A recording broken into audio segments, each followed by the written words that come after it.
அஸ்ஸலாமு அலைக்கும். எல்லாம் எப்படி இருக்கீங்க? நாங்களும் நல்லா இருக்கோம், அல்ஹம்துலில்லாஹ். இன்றைக்கி நம்ம என்ன செய்ய போகிறோன்னா, ஒரு பழங்காலத்து ஒரு டிஷ்ஷு ஸ்வீட் தான் செய்ய போகிறோம். இது வந்து எங்கள் பாட்டி, அதாவது எங்கள் அப்பத்தா எங்களுக்கு செஞ்சு கொடுப்பாங்க. அந்த டிஷ்ஷு தான் நான் இன்றைக்கி செய்யணும். இந்த பச்சை பருப்புன்றது எப்படின்னா, ஒரு ஹெல்த்தியான ஃபுட்டு. டைட்டிங்கில் உள்ளவங்களாம் நிறையா பச்சை பயிர் சாப்பிடுவாங்க. அதுக்காண்டி நம்ம இன்றைக்கி பச்சை பயிரில் சுழியம் தான் செய்ய போகிறோம். சுழியம் வந்து பழங்காலத்து ஒரு நல்ல செம்மையான ஒரு ஸ்வீட்டு. அதுதான் இன்றைக்கி நம்ம செய்ய போகிறோம். அதுக்கு நிறையா பொருள்லாம் எதுவுமே தேவையில்லை. கம்மியான பொருள் இருந்தாலே செம்மையாக ஒரு ஸ்வீட் செஞ்சிடலாம். அதுக்கு தேவையான பொருள் என்னன்னா, பச்சை பயிறு. நான் வந்து பச்சை பயிறு 1/2 கிலோ எடுத்திருக்கேன். வெல்லம் 300 கிராம் எடுத்திருக்கேன். 1/2 மூடி தேங்காய். ஒரு சின்னதாக இருக்குன்றதுனால நான் ஒரு 10லேருந்து 15 ஏலக்காய். இதை வந்து நம்ம 1 ஸ்பூன் சுகர் போட்டு இதை அரைச்சி வச்சுக்கலாம். மைதா எண்ணெய், இதுதான் இதுக்கு தேவையானது. ஃபஸ்ட்டு நம்ம என்ன செய்ய போகிறோம் அப்படின்றத வாங்க பார்க்கலாம். நம்ம வந்து ஃபஸ்ட்டு பச்சை பயிறு நம்ம வறுத்து போட்டோம் அப்படின்னா கொஞ்சம் அந்த வறுத்த வாசனை செம்மையாக இருக்கும். பச்சையாக போடும். ஏன்னா பயிறு வெந்தால் போதும், ரொம்ப வேகக்கூடாது. ஆனால் நம்ம ஒரு சிட்டி கொஞ்சம் நேரம் வச்சுருந்து நம்ம ஆஃப் பண்ணிவிட்டு அப்புறம் வேவலைன்னா நம்ம வேக வச்சுக்கலாம். ஆனால் தண்ணி கம்மியாக ஊற்றணும். இதுக்கு நான் 1/2 கிலோ பச்சை பயிறு போட்டிருக்கேன். கொஞ்சம் வெந்த உடனே இதில் நம்ம தண்ணி மட்டும் போட்டு இதை நம்ம வேக வச்சு எடுத்துக்குவோம். இதை வேக வச்சதுக்கு அப்புறம் ஆறுறதுக்குள்ளே நம்ம கொஞ்சமாக ஒரே ஒரு ஸ்பூன் நெய் வேணும்னா போடலாம், இல்லைன்னா நெய் தேவையில்லை. வெல்லத்தை அதில் போட்டுடலாம். ஏலக்காய், தேங்காய் எல்லாத்தையும் போட்டு மிக்ஸ் பண்ணிவிட்டு ஒரு 10 நிமிஷம் ஃப்ரிட்ஜில் வைப்போம். ஃப்ரிட்ஜில் வச்சுட்டு கொஞ்சம் அந்த தண்ணிலாம் கொஞ்சம் இழுத்த உடனே நம்ம வந்து நமக்கு எவ்வளோ பெருசு வேணுமோ அது மாதிரி லட்டு மாதிரி பண்ணிப்போம். இது வந்து எங்கள் ஃபேமிலிக்கே ரொம்ப ஃபேவரட்டான ஒரு ஸ்வீட்டு தான். இவ்வளோ நாள் அதை நான் செய்யலை. இன்றைக்கி எனக்கு ஆசை வந்துச்சு, சரி செஞ்சு உங்களுக்கும் காமிக்கலாம் அப்படின்னு சொல்லிட்டு அதனால தான் இன்றைக்கி இது நான் தயார் பண்ணுறேன். இது ரொம்ப நல்லாயிருக்கும், செஞ்சு பாருங்கள் நீங்களும். நல்லா பச்சை பயிரோட வாசனை வருது பாருங்கள். ரொம்ப வறுக்க வேணாம், கம்மியாக வறுத்தா போதும். பச்சை பயிரோட வாசனை வந்துருச்சு. நான் இப்போ இதில் தண்ணி போட்டுடுறேன்.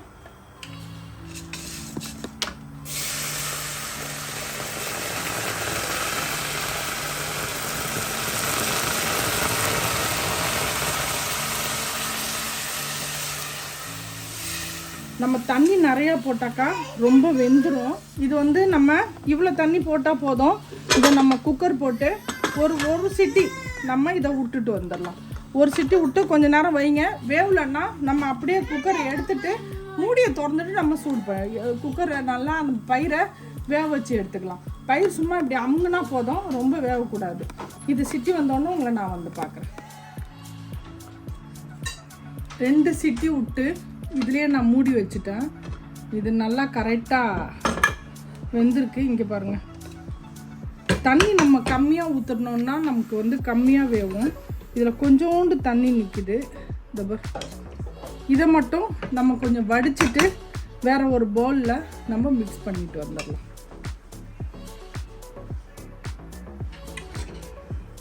எவ்வளோ நல்லா வெந்திருக்கு பாருங்கள். நமக்கு எப்படி வேணுமோ அந்த மாதிரி வெந்துருச்சு. ரொம்ப மாவு மாதிரி ஆகக்கூடாது. அதில் வந்து முழுசாக கொஞ்சம் இருக்கணும். நம்ம இதை தண்ணியை ஃபுல்லாக வடிச்சிட்டு வந்துடும். நல்லா இது நமக்கு தகுந்த மாரி கரெக்டாக இருக்குது. ஆனால் இந்த சூட்லேயே நம்மக்கிட்ட மத்து இருக்கும் பார்த்தீங்களா, அதால் கொஞ்சம் நம்ம இந்த மாதிரி, ஏன்னா அது கொஞ்சம் கை வச்சு பிசைய முடியாது. ஏன்னா வந்து சூடாக இருக்குல்ல, அதனால் நம்ம இந்த குக்கர்லேயே இந்த மாதிரி இப்படி கொஞ்சம் அழுத்திக்கலாம். ரொம்ப செய்யாதீங்க.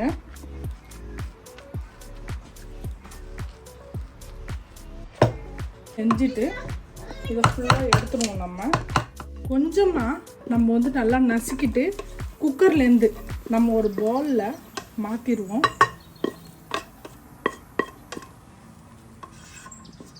பவுலில் மாற்றிட்டு ஒரே ஒரு ஸ்பூன் நெய், உங்கள்கிட்ட எந்த நெய் இருந்தாலும் பரவாயில்ல, ஒரே ஒரு ஸ்பூன் நெய் போட்டுக்கோங்க. நம்ம அந்த ஏலக்காய் சுகர் போட்டு அரைச்சோம் பார்த்திங்களா, அதை இதில் போட்டுக்கலாம். வெல்லம் 1/2 கிலோவுக்கு 300 கிராம் வெல்லம் வச்சுருக்கேன், அதையும் நம்ம இதில் சேர்த்துடலாம். தேங்காய் 1/2 மூடி தேங்காய் இல்லை 1 மூடி தேங்காய் உங்களுக்கு எவ்வளோ தேவையோ அவ்வளோ போட்டுக்கலாம். ஸ்வீட்டுக்கு நம்ம எப்பயுமே கொஞ்சோண்டு உப்பு போடுவோம், ஆனால் இதில் உப்பு போட வேண்டாம். ஏன் அப்படின்னா வெல்லத்துலேயும் உங்களுக்கு சால்ட் இருக்கும், சுண்ணாம்பு சத்து வெல்லத்தில் இருக்குது, அதனால் நம்ம இதுக்கு சால்ட்டு போட வேண்டாம். நல்லா இதை கொஞ்சம் பிசைஞ்சிட்டு நம்ம ஒரு 15லேருந்து 20 நிமிஷம் ஃப்ரிட்ஜில் வச்சுருவோம். இது கொஞ்சம் ஆறுச்சுன்னா அப்புறம் நம்ம உருண்டை பிடிக்கிறதுக்கு நமக்கு கொஞ்சம் வசதியாக இருக்கும். இந்த சூட்லேயே ஏன் நம்ம வெல்லம் போடுறோம் அப்படின்னா வெல்லம் கொஞ்சம் கரைஞ்சிச்சுன்னா இதில் எல்லாமே ஃபுல்லாக செட் ஆகிடும். அப்போ நமக்கு உருண்டை பிடிக்கிறதுக்கு கொஞ்சம் நல்லா வரும். ஃப்ரிட்ஜில் வச்சுட்டு நம்ம வருவோம்.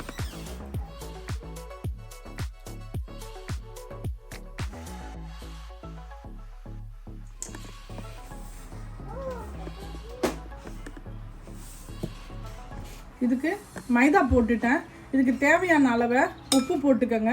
இதை நல்லா கொஞ்சம் இது நம்ம ரொம்ப கட்டியாகவும் இருக்கக்கூடாது, ரொம்ப தண்ணியாகவும் இருக்கக்கூடாது, அந்த மாதிரி இதை கரைச்சிக்குவோம். நம்ம இதுக்கு வெறும் உப்பு மட்டும் போட்டால் போதும், இதெல்லாம் போட வேண்டாம், சுகர்லாம் இதுக்கு சர்க்கரைலாம் இதுக்கு நம்ம போட வேண்டாம்.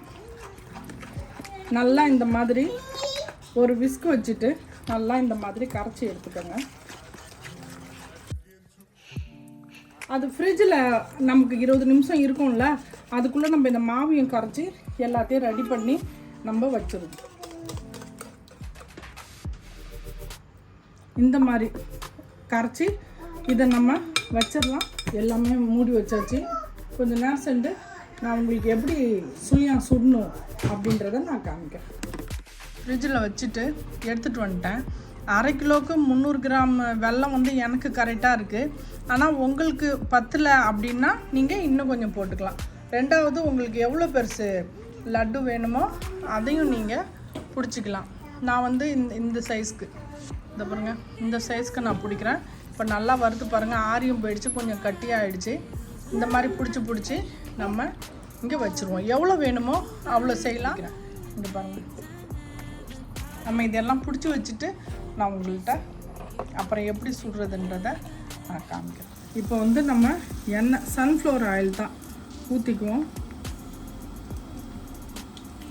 சூடாகட்டும் எண்ணெய்.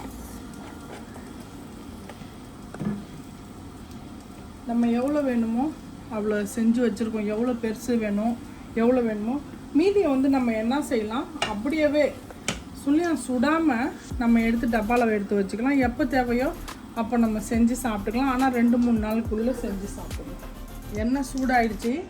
நம்ம இப்போ இது என்ன செய்வோம், இந்த மாதிரி கொஞ்சம் நம்ம இதில் போட்டு ஃபோக்காக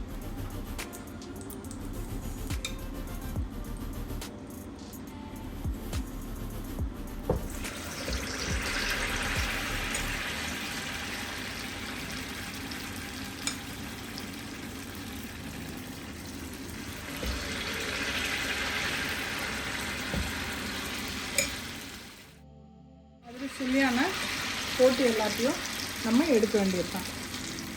ரொம்ப மாவு திக்காக இருந்துச்சுன்னா என்ன ஆகிடும்னா அது ரொம்ப மொத்தமாக ஆகிடும்.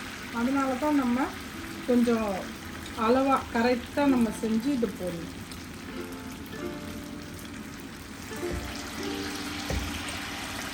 கேஸை மீடியமில் வச்சுக்கோங்க, ரொம்ப ஃபாஸ்ட்டாக வைக்காதீங்க.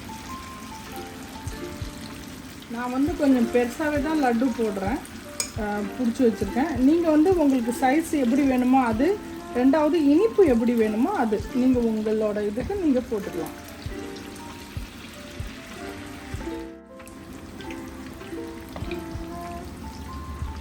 ரொம்பலாம் டைம்லாம் எடுக்காது, சீக்கிரமாகவே ஆகிடும் உங்களுக்கு. இது நான் இப்போ கொஞ்சம் வச்சுருக்கேன்.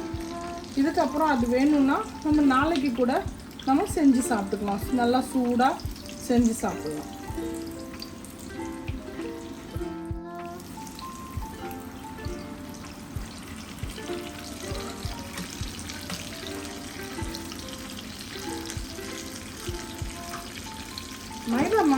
கெட்டியாக இல்லாமல் பார்த்துக்கோங்க.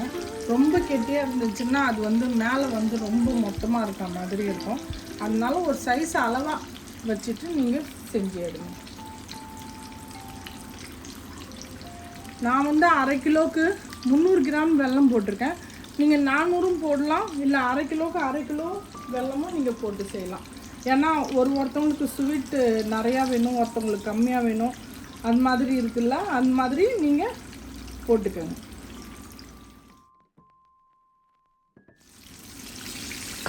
ஃபஸ்ட்டு போட்டோம்ல அதை ஆயிடுச்சு பாருங்கள், நான் எடுத்துட்றேன்.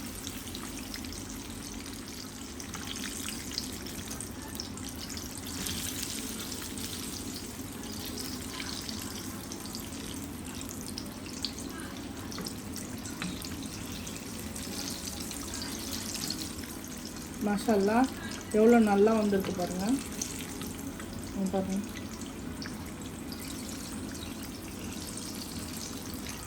இது ரொம்ப சூடாகவும் சாப்பிட முடியாது, ஆறி தான் சாப்பிட முடியும். நீங்கள் விதன்னு வச்சுட்டு நீங்கள் சாப்பிட்லாம். இதுக்கு ஒன்றும் தொட்டுக்க அப்படிலாம் ஒன்றும் இல்லை. நம்ம இது ஸ்வீட் தானே, இது அப்படியே நம்ம சாப்பிடுவோம்.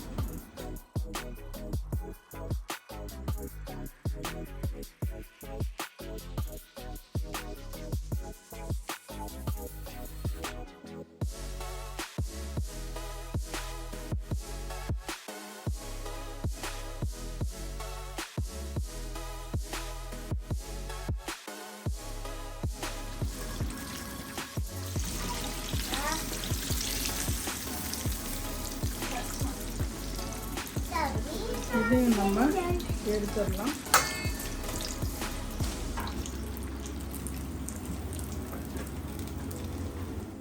செம்மையாக சூப்பராக ஒரு பழையங்காலத்து டிஷ் சுழியம் செஞ்சுட்டோம். இங்கே பாருங்கள் எவ்வளோ செம்மையாக இருக்குது பாருங்கள்.